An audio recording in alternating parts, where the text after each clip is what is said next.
যে বাথরুমগুলো পরিষ্কার নেই, যারা দায়িত্বপ্রাপ্ত বাথরুম পরিষ্কার করার জন্যে তাদেরকে দিয়ে দয়া করে বাথরুমগুলি পরিষ্কার করিয়ে ফেলবেন এবং এর পরবর্তীতে যে কোনো সময় যে কোনো অবস্থায় আমরা আসব ভিজিট করতে।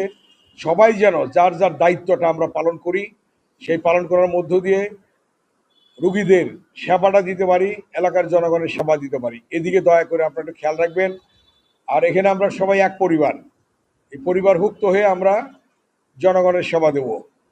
এই সেবার জন্যই আমরা আছি। আমি এমপি হই, যাই হই, আমিও সেবার জন্যে প্রস্তুত আছি, যে কোনো সেবার জন্যে। অতএব এটাই আমার অনুরোধ আপনাদের কাছে। আর আমাদের টয়লেটগুলা, বাথরুমগুলা, আমি শুনলাম এক সাংবাদিক বন্ধু বললেন যে বাথরুমগুলা পরিষ্কার নেই। আমি যাইনি বাথরুমে, তো এখানে যারা দায়িত্বপ্রাপ্ত বাথরুম পরিষ্কার করার জন্যে তাদেরকে দিয়ে দয়া করে বাথরুমগুলি পরিষ্কার করিয়ে ফেলবেন এবং এর পরবর্তীতে যে কোনো সময় যে কোনো অবস্থায় আমরা আসব ভিজিট করতে।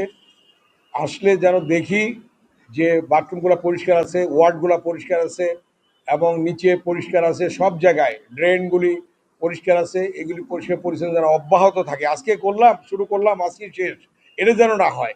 এটা প্রতিদিনের কাজ। যাদের ডিউটি এই পরিষ্কার পরিচ্ছন্নতার জন্যে, তারা কিন্তু প্রতিদিন করবে। আজকে করলাম, 7 দিন করলাম না, আবার শনিবারে করলাম, এটা না। প্রতিদিনই তাদের দায়িত্ব পালন করতে হবে। ডাক্তাররা যেমন প্রতিদিন দায়িত্ব পালন করেন, ওনারা আসেন, কেউ ঢাকায় থাকেন, কেউ এখানে থাকেন, যে যেখানেই থাকি না কেন, সময় মতো আমরা যাতে আমাদের দায়িত্বটা পালন করি, এদিকে দয়া করে আপনারা একটু খেয়াল রাখবেন।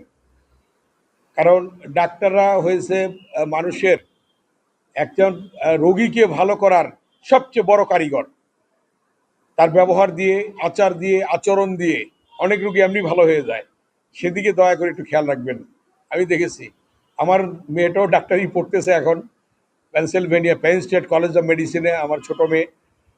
তো সেও এখন 4th ইয়ারে আছে, ডাক্তার হবে আপনাদের মধ্যে একজন। আমি 2001 সালে আমাদের প্রতিপাদ্য বিষয় ছিল, আপনাদের মনে আছে বোধহয়, 2001 সালে এখানে অনেকেই ডাক্তার ছিলেন না, হয়তো চাকরিতে ছিলেন না, কেউ ছিলেন না। নড়াচড়া করুন, স্বাস্থ্য সুস্থ রাখুন।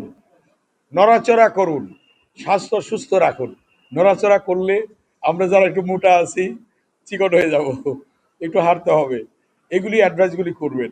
আপনারা তো ভালো জানেন, আমাদের চেয়ে অনেক ভালো জানেন। এগুলি অ্যাডভাইসগুলি সব ব্যাপারে দিবেন। একজন ডাক্তার সব ব্যাপারে দিতে পারে, যে যে ডিপার্টমেন্টের হন না কেন, প্রত্যেককে এই উপদেশগুলো দেব, আপনারা দেবেন। এটি আমার অনুরোধ।